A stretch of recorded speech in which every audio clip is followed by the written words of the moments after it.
I know I'm super late with this review, but spooky time is upon us, so I thought it would be a good time to share my thoughts on M. Night Shyamalan's latest feature, Trap, which is a movie that I absolutely hated.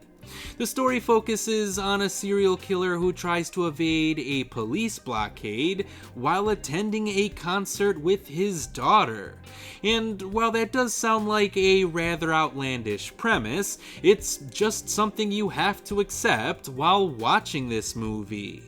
No, a police operation like this would probably never work in the real world, as there are just too many variables that would remain out of control, but we as audience members are asked to suspend our disbelief in order to enjoy the story being told. Now, to be fair, this was an interesting story that Shyamalan was trying to tell. I definitely wanted to see how this serial killer would be able to escape the police. Unfortunately, while that story could have made for an engaging short film, it definitely feels too stretched out for a full-length feature film. And I'm sure that's the reason why the movie switches gears halfway through the runtime. Because there just wasn't enough story to tell in this one particular setting. Which is a shame, because I did enjoy watching Josh Hartnett wandering around this concert venue as if it were some sort of stealth mission in a Hitman video game. But the initial premise of evading the police at a pop concert is completely dropped in favor of a cat and mouse game between the serial killer Cooper and the pop sensation Lady Raven. And that half of the story is just nowhere near as compelling as the first half. Now, don't get me wrong, I don't mind the fact that Trap is essentially one big commercial for Shyamalan's daughter Salika. I mean, her acting was fine, but her music actually sounded pretty good to me. I just don't care for the direction that the narrative took after the concert was over. After all, the movie was pitched as being a horror flick that was set during the Taylor Swift Eras tour, so that was the movie that I wanted to see. I wanted to learn more about Cooper, the relationship with his daughter, the relationship he has with the rest of his family, and more about his psychology in general.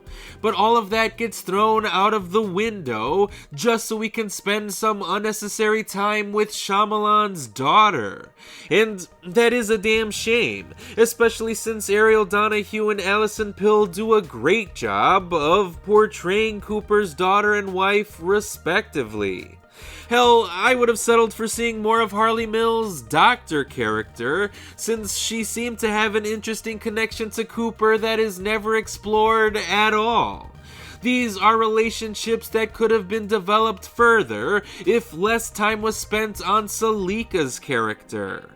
But even with that being said, it's not like the movie was perfect, even when it was focused on the concert aspect of the story.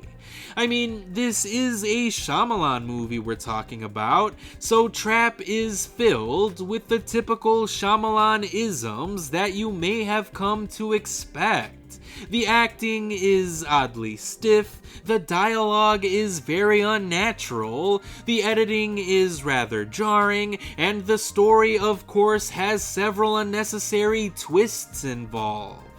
And while some of these elements should work in making a serial killer like Cooper feel cold and emotionally distant, that doesn't explain why every other character also comes across as being oddly stiff and unnatural.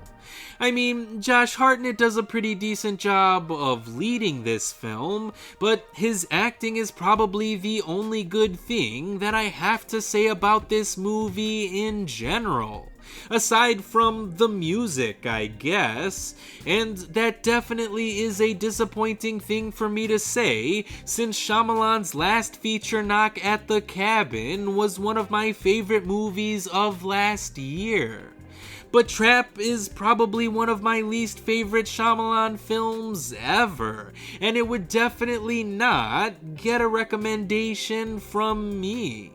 But I appreciate anyone who took the time to hear my thoughts on this movie, so as always, thanks for watching.